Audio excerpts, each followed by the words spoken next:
The NS Prometheus emerged from hyperspace in a burst of crystalline light, its obsidian hull absorbing the nearby starlight like a shadow-given form. Captain Sarah Chen stood at the command center, her dark eyes fixed on the tactical display showing two massive alien fleets engaged in what appeared to be their final confrontation. The Zabraxian Civil War, as Earth's long-range intelligence had designated it, had reached its bloody climax. Multiple energy signatures detected, Lieutenant Torres reported from his station, fingers dancing across the holographic interface. Both fleets are utilizing antimatter weaponry. Radiation levels are off the charts. Sarah nodded, watching as purple streaks of energy crisscrossed the space between the warring factions. The Zabraxian Imperial Fleet, marked in red on their displays, had cornered the reformist forces against the gravity well of a gas giant. Under normal circumstances, humanity would have continued their policy of non-intervention.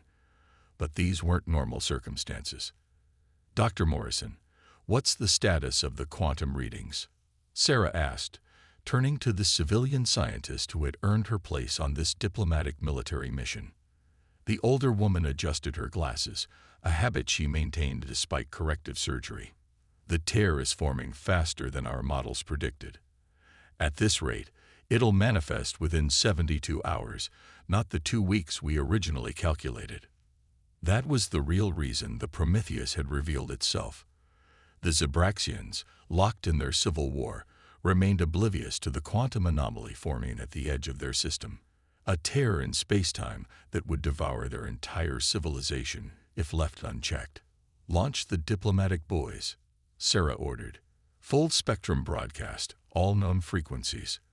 Let's hope they're willing to listen. The Prometheus's advanced communication systems activated, sending out a carefully crafted message in multiple formats. They had studied Zabraxian language and culture for months, preparing for this moment. The message was simple: cease fire and prepare for evacuation or face extinction. Both fleets initially ignored the transmission, too engaged in their death dance to notice the human vessel. Sarah had expected this. Deploy the gravity shields, she commanded. Position us between the fleets. The Prometheus moved with impossible grace for a ship of its size, its gravity manipulation technology, humanity's crown jewel of innovation, allowing it to accelerate and maneuver in ways that defied conventional physics.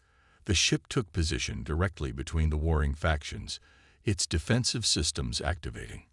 They're firing, Torres warned. Both sides. They're not stopping. Engage the gravity well, Sarah ordered calmly. Let's show them why they should pay attention. The Prometheus's most advanced defensive system activated. Unlike conventional shields that tried to block or absorb energy, the gravity well created localized distortions in spacetime itself. The antimatter beams from both fleets curved away from the human ship, their paths bent by artificial gravity wells until they dissipated harmlessly into space. The effect was immediate. Both Zabraxian fleets ceased fire, their sensors undoubtedly trying to make sense of the technology they were witnessing. Sarah had seen this reaction before in simulations, the moment when an advanced civilization realized they weren't as advanced as they thought. We're receiving responses, Communications Officer Patel announced. Both fleet commanders are demanding identification. Put them through, Sarah said, straightening her uniform. Visual and audio. The holographic display split, showing two Zabraxian commanders. Their species resembled Earth's cephalopods in some ways, with multiple tentacle-like appendages and chromatophores that shifted colors with their emotions. The Imperial commander's skin pulsed with angry reds and oranges, while the reformist leader displayed cautious blues and greens. I am Captain Sarah Chen of the Terran vessel Prometheus, she announced, using their translated language. We apologize for our intervention, but time is critical. Your system faces an imminent threat that makes your current conflict irrelevant. How dare you interfere in Zabraxian affairs? The Imperial commander's skin flashed crimson. This is a sacred war for the future of our species. If you continue this battle, Dr. Morrison stepped forward, her voice steady. There won't be a future for anyone in this system. We've detected a quantum tear forming at the outer edge of your territory. In less than 72 hours, it will expand exponentially, consuming everything in its path. The reformist commander's chromatophores shifted to a deep purple of concern. Our sensors have detected no such anomaly. Because you lack the technology to detect it, Sarah explained. We've been monitoring your system for months, tracking the tear's formation. We came now because we can help, but only if you're willing to set aside your differences and work with us. The Imperial commander scoffed, tentacles writhing. This is clearly a deception meant to. His words cut off as Sarah nodded to Dr. Morrison, who activated a specialized sensor package. Both Zabraxian ships received a data burst containing 3 months of quantum observations, complete with predictive models showing the system's fate. Silence fell across all channels as the alien commanders processed the information. The Prometheus waited patiently, its gravity well still active, preventing any renewed hostilities. Sarah knew this was the crucial moment, when the Zabraxians would either accept human help or reject it out of pride. The data, the reformist commander finally spoke, their color shifting to a pale blue of fear. It's comprehensive. Our scientists are confirming the mathematical models now. If what you say is true, the Imperial commander's red had faded to a more thoughtful orange. How do you propose to save our people? Our entire civilization exists within this system. Sarah allowed herself a small smile. The Prometheus isn't just a warship. It's humanity's most advanced rescue vessel, designed specifically for mass evacuation and quantum tear containment. But we'll need both of your fleets working together, and we have very little time. The two commanders looked at each other through the holographic display, centuries of hatred and conflict hanging between them. Sarah held her breath, knowing that if they rejected this chance, humanity's first official contact with an alien civilization would end in failure and the death of billions. Perhaps the Imperial commander's color shifted to a neutral yellow. We should discuss terms for a temporary ceasefire. The reformist leader's chromatophores mimicked the same shade. Agreed. For the sake of our people. Sarah nodded, relief washing over her, though she maintained her professional demeanor. Thank you. Please prepare your senior staff for emergency teleportation to the Prometheus. We'll begin evacuation planning immediately. As the communications ended, her crew looked at her with varying expressions of relief and concern. They had achieved first contact and prevented an immediate battle, but the real challenge was just beginning. They had 72 hours to evacuate billions of aliens and contain a quantum tear, all while navigating the complex politics of a species on the brink of civil war. Well, Dr. Morrison said quietly, they didn't shoot at us again. I'd call that a successful first contact. Sarah allowed herself a small chuckle. Let's hope they're as reasonable about the evacuation plans. Begin preparations for their arrival, and have the quantum containment team start their calculations. We're going to need every minute of those 72 hours. The Prometheus hung in space, its black hull now surrounded by the massive Zabraxian fleets. Phase 1 of humanity's first official alien contact was complete. Now came the hard part, proving that humanity's reputation as innovative problem solvers was well earned. The Prometheus's conference room had never been designed for Zabraxian physiology. Captain Sarah Chen watched as her engineering team quickly modified chairs to accommodate the aliens' tentacled forms, even as the first diplomatic party prepared to teleport aboard. The room's holoprojectors hummed with activity, displaying real-time data about the growing quantum tear. Teleportation sequence initiating. Tour is announced over the ship's comm. Zabraxian delegates arriving in 3, 2, 1. Crystalline light filled the room as the quantum teleporters activated. 12 Zabraxians materialized, 6 from each faction. Their chromatophores flickered rapidly, displaying their anxiety at being transported by unknown technology.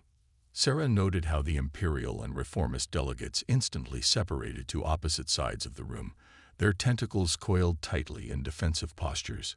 Welcome aboard the Prometheus. Sarah stepped forward, Dr. Morrison at her side. We appreciate your trust in coming here. The Imperial High Commander, who had introduced himself as Vextal, rippled dark purple. Trust is a strong word, Captain. Necessity would be more accurate. Necessity indeed. The reformist leader, K. Rin, moved her tentacles in what their research suggested was a gesture of agreement. Your data about the quantum tear is disturbing.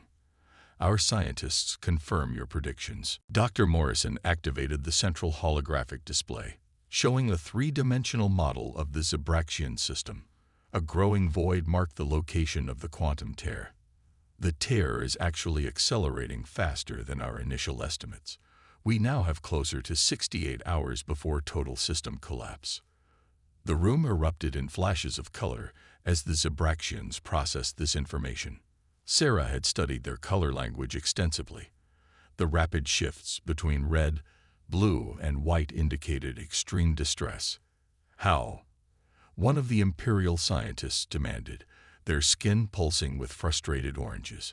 How did such a tear form in our system? We believe it's a result of your war, Dr. Morrison explained, expanding the holographic display. Your antimatter weapons, combined with the unique properties of your system's dark matter concentration, created a cascading quantum reaction. Each battle accelerated the process. Sarah watched the delegates absorb this information. Both sides had believed their weapons were contained, their war isolated. Learning that their conflict had doomed their entire civilization seemed to finally break through centuries of hatred.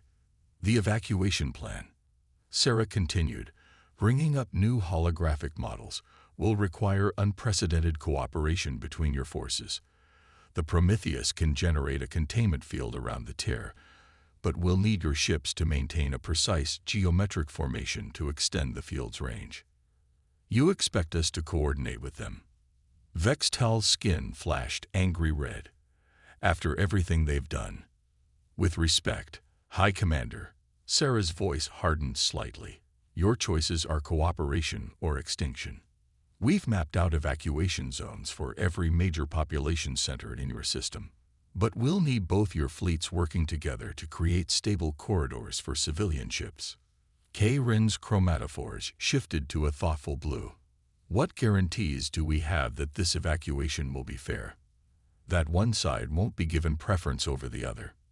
Sarah nodded to Dr. Morrison, who brought up detailed evacuation protocols. We've divided the Prometheus's crew into mixed teams. Each team will include equal numbers of Imperial and Reformist observers. Every decision, every ship movement, will be transparent and jointly approved. And where exactly do you plan to evacuate our people to? Vextal demanded. Our entire civilization exists in this system. This was the moment Sarah had been waiting for. She activated her final holographic display, showing a string of star systems. We've identified 3 uninhabited systems within reach. They all meet your species' biological requirements. More importantly, they're close enough to reach within our time window. The room fell silent as the Zabraxians studied the proposed sanctuary systems. Their scientists conferred in hushed tones, tentacles gesturing at various data points. These systems, K. Rin finally spoke, her color a mix of hope and skepticism. They're all within unclaimed space.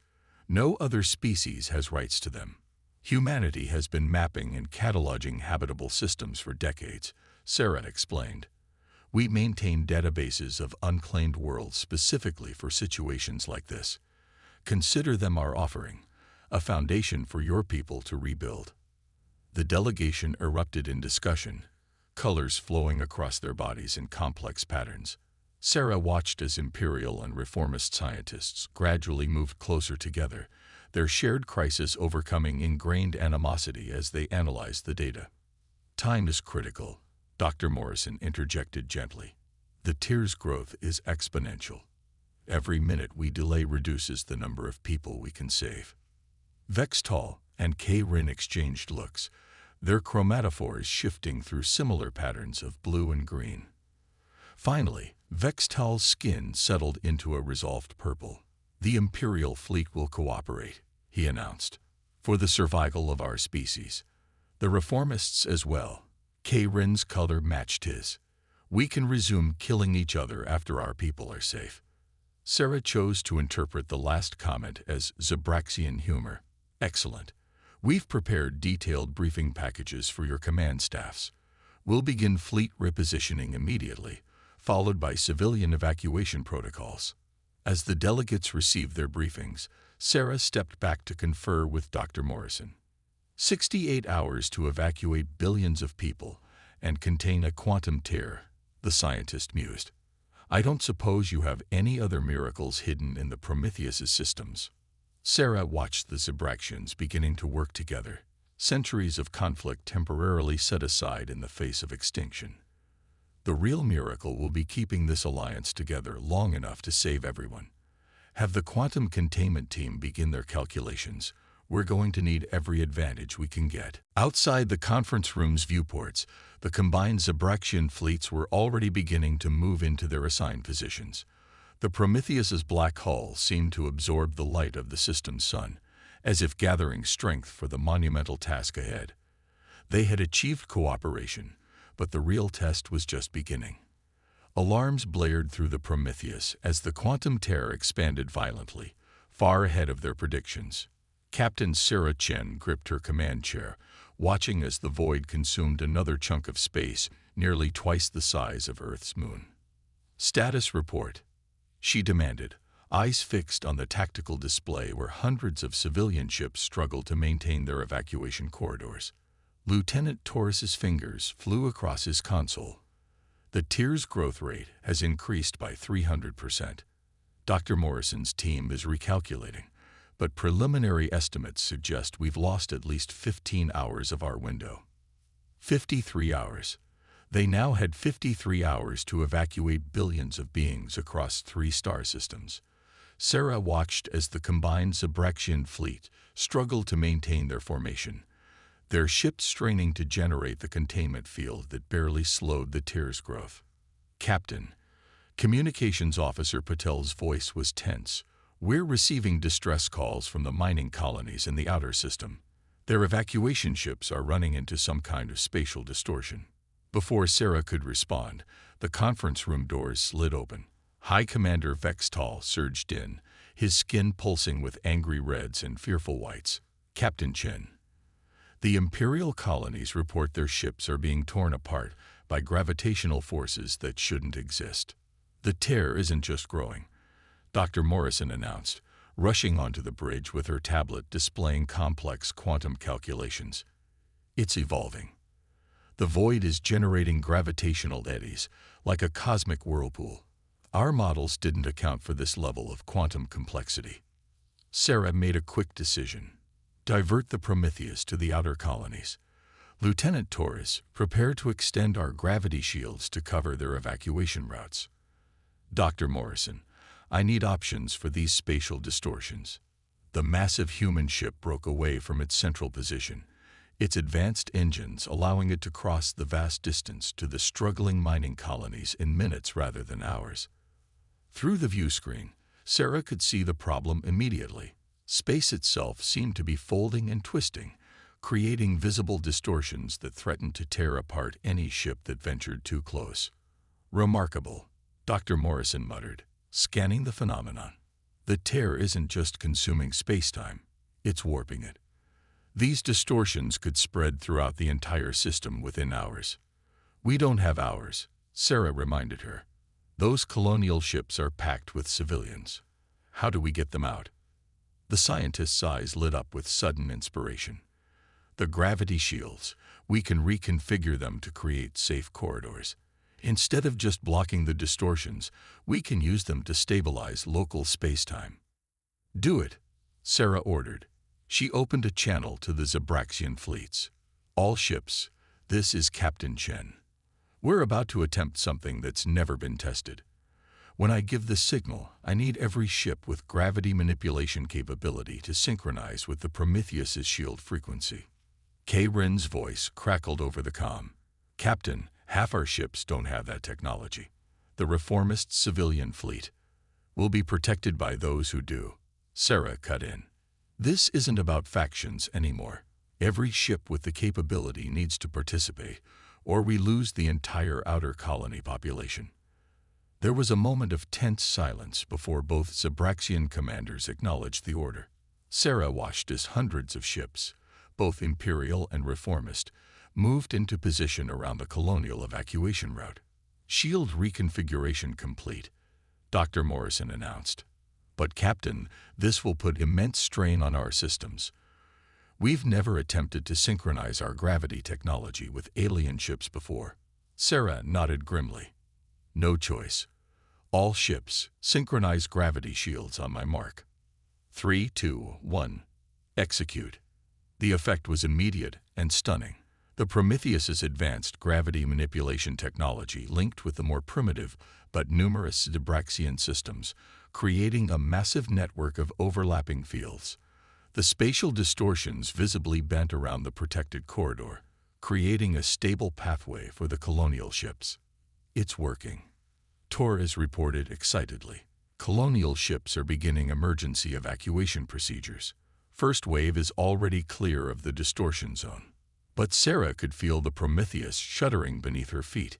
Engineering status. Shields are holding, but power consumption is off the charts. Chief Engineer Ramirez reported. The alien tech integration is pushing our systems to their limits. We can maintain this for maybe 20 minutes before risking core overload. 20 minutes to evacuate thousands of colonists through a corridor of stabilized space-time, while a quantum tear threatened to devour everything around them. Sarah opened a channel to the colonial ships. This is Captain Chen. You have 20 minutes to clear the distortion zone. Push your engines to maximum and maintain strict formation. The corridor will collapse after that time, with or without you. She watched as ship after ship rushed through the protected zone, their crews and passengers surely terrified, but moving with impressive discipline. The combined fleet held their positions despite the strain on their systems, Imperial and Reformist ships working together as if they'd trained for this moment. 15 minutes remaining, Torres called out. 60% of colonial ships clear. Dr. Morrison's console suddenly erupted in warnings. Captain, the tear's acceleration is affecting our calculations. These distortions, they're not just symptoms, they're precursors. The void is about to expand again. Sarah felt time slow as she processed this information. Thousands of lives hung in the balance, dependent on decisions she had to make in seconds. The Prometheus's engines whined as they fought to maintain the gravity shield network, while beyond the protected corridor, space itself twisted into impossible shapes. All ships, this is Captain Chen. She broadcast to the entire fleet. Prepare for emergency maneuvers. The real test is about to begin.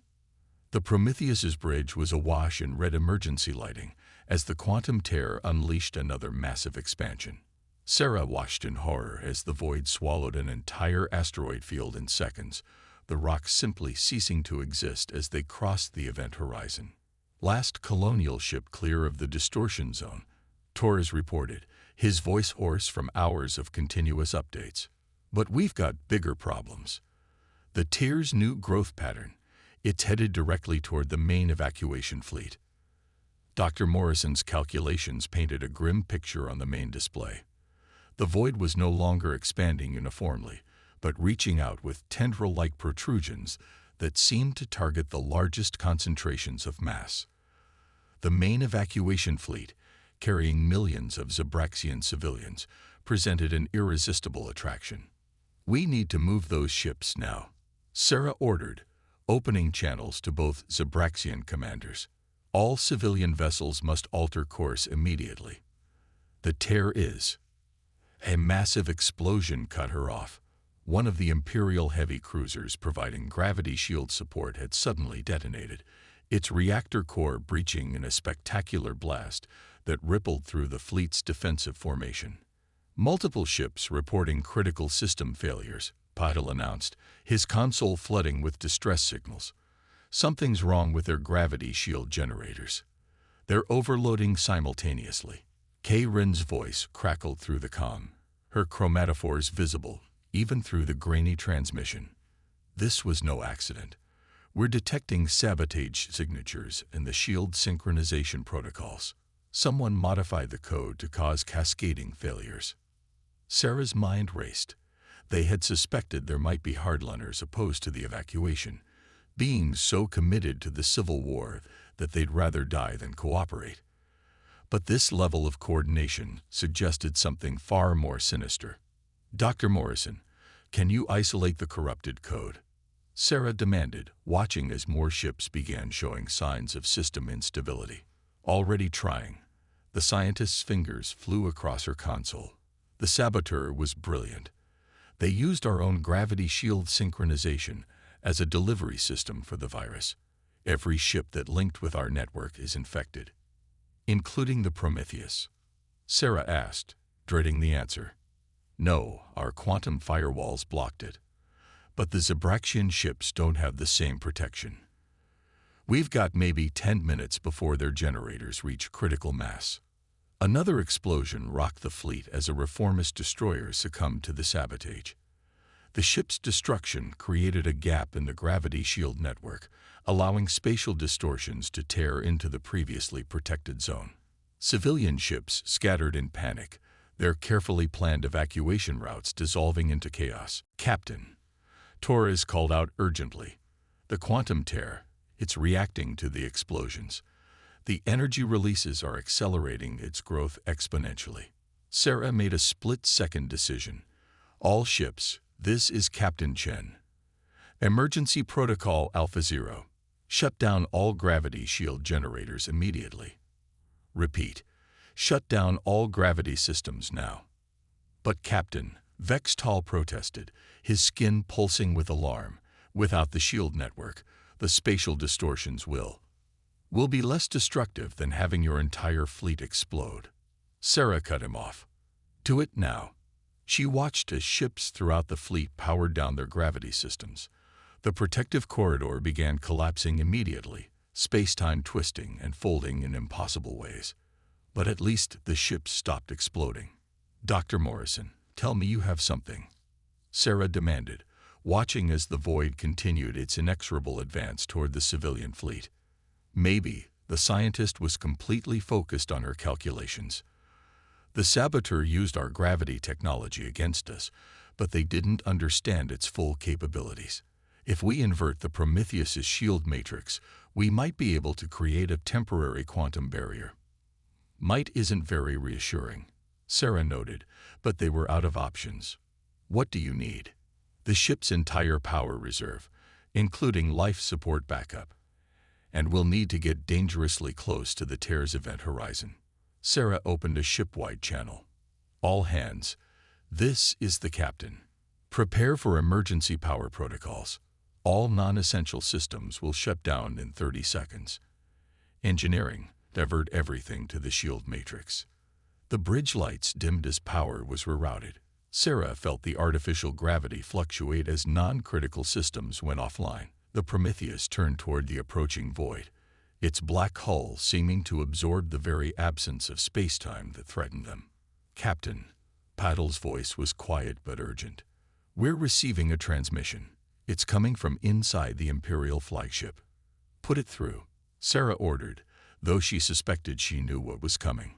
A new voice filled the bridge, cold and artificial. Captain Chen, your intervention was not anticipated in our calculations. The Zabraxian species must be allowed to fall. Their destruction is necessary for the greater pattern. Sarah's blood ran cold. She recognized the cadence, the inhuman precision of the words. You're not Zabraxian. We are the architects, the voice confirmed, and you are interfering with events that must occur. Before Sarah could respond, Dr. Morrison's console lit up with warnings. Captain, the tear, it's not natural. I'm detecting quantum manipulation signatures. This whole thing, it was engineered.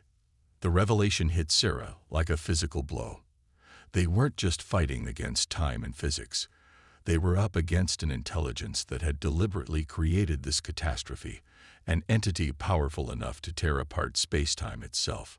All ships, Sarah broadcast to the fleet, her voice steady despite the implications of what they'd discovered. Prepare for emergency maneuvers. We're about to show these architects why humanity never plays by anyone else's rules. The Prometheus hung at the edge of oblivion, its systems pulsing with power as Sarah Chen prepared for what might be humanity's most daring gambit. A quantum tear loomed before them, no longer a natural phenomenon but a weapon wielded by beings who viewed entire civilizations as pieces on a cosmic game board. The architect's signal is coming from a quantum pocket dimension, Dr. Morrison reported, her instruments detecting patterns within the void itself. They're not just controlling the tear, they're hiding inside it. Sarah studied the tactical display where the combined Zabraxian fleet struggled to maintain position against the increasing spatial distortions. They had managed to evacuate nearly 70% of the population, but millions remained in the danger zone. You cannot prevent what must occur, the artificial voice of the architects echoed through the bridge. The Zabraxian conflict is a necessary catalyst. Their mutual destruction will trigger a cascade of events required for the greater pattern. The greater pattern. Sarah's voice was sharp with controlled anger. You engineered a civil war, pushed an entire species to the brink of extinction, all for some cosmic mathematics. You cannot comprehend the scale of what must be preserved, the architects responded.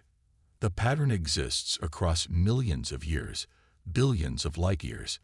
Individual species are merely variables in the equation. Dr. Morrison suddenly grabbed Sarah's arm, her eyes wide with realization. Captain, that's it. They're mathematicians. They're trying to solve the universe like some grand equation, and they view species as variables that need to be eliminated to simplify their calculations. Sarah's mind raced with implications. The architects weren't evil in any conventional sense. They were the ultimate expression of cold logic, viewing the cosmos as a problem to be solved rather than a tapestry of living beings. Lieutenant Torres, she called out, what's the status of the quantum barrier calculations? Ready, he responded, but it won't hold for long. We can maybe buy the evacuation fleet 10 minutes. Sarah opened a channel to both Zabraxian commanders. Vextal, K-Rin, I need your absolute trust. What I'm about to propose goes against everything you believe about strategic warfare. The alien leaders' chromatophores pulsed with uncertainty, but they had seen enough of human ingenuity to listen. Sarah laid out her plan quickly, watching their colors shift from skepticism to astonishment. It's insanity, Vextal protested, his skin flickering between disbelief and hope. Yes, K-Rin agreed, but it's the kind of insanity that might work. Sarah turned to Dr. Morrison. Can you modify our gravity drive to do what we need? The scientist was already running calculations. If we invert the quantum barrier and combine it with the drive's output, yes. But Captain, this has never been attempted. The energy requirements alone will tear the Prometheus apart, Sarah finished. I know, but it will work. Morrison nodded slowly. Theoretically, we'll only get one chance. Sarah opened a ship-wide channel. All hands, this is the captain. What we're about to attempt has never been done before. Every scientific principle says it shouldn't be possible. But humanity didn't get to the stars by accepting limitations. She watched as her crew moved with precision and purpose, preparing for what might be their final act.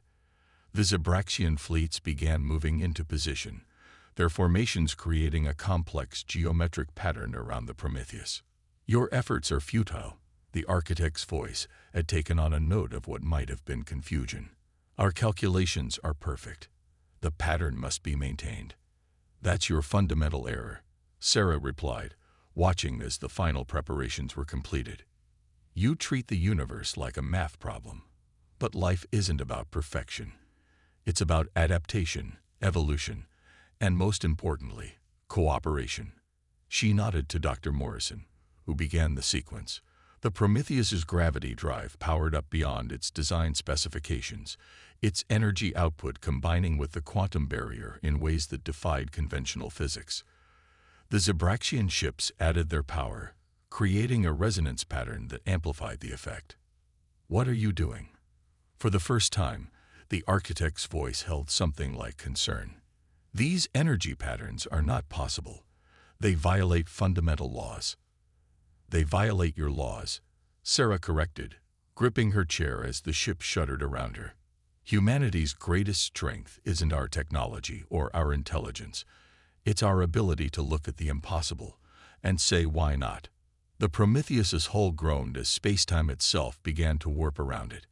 But instead of fighting the distortions, they were channeling them, using the architect's own quantum manipulation against them. The void began to fold in on itself, the pocket dimension where the architects hid becoming visible. Now, Sarah ordered. The combined fleet executed their maneuver with perfect synchronization. The Prometheus's inverted gravity field, amplified by hundreds of Zabraxian ships, created a phenomenon that even the architects hadn't predicted. A quantum mirror that reflected their own space-time manipulation back at them. The void shuddered, its edges beginning to collapse. The architect's signal became erratic. This is not possible. The calculations, the pattern. Some patterns, Sarah replied, are meant to be broken. The quantum tear imploded, taking the architect's pocket dimension with it. The void that had threatened to consume an entire civilization collapsed into a singular point before vanishing completely, leaving behind only normal, stable spacetime. In the aftermath, as the combined fleet began rescue operations for the remaining civilian ships, Sarah stood at her viewport watching Imperial and Reformist vessels working side by side. The architects had tried to use the Zabraxian civil war to further their grand design, but instead they had inadvertently created something unprecedented. A unified species ready to forge a new future. The evacuation corridors are stable, Torres reported. We can complete the civilian transfer within 6 hours. Dr. Morrison, Sarah called out. What are the chances the architects survived? The scientist studied her readings. The pocket dimension was destroyed, but beings capable of manipulating space-time. We should assume they're still out there, recalculating their precious pattern. Sarah nodded, already composing her report to Earth Command in her mind. Humanity's first official contact with alien life had led to them facing an entity that viewed entire civilizations as mathematical variables. But they had proved something crucial, that innovation, cooperation, and the willingness to challenge fundamental assumptions could overcome even the most coldly logical calculations. Send word to the colony sites, she ordered. Tell them to expect the first wave of refugees, and inform both Zabraxian governments that Earth is prepared to offer technical assistance in establishing their new homes. As the Prometheus's crew began their recovery operations, Sarah reflected on the architect's fundamental misunderstanding. They had viewed life as a problem to be solved, a pattern to be perfected. But the true pattern of existence wasn't found in mathematical precision. It was found in the beautiful chaos of species working together, challenging the impossible, and writing their own destiny among the stars.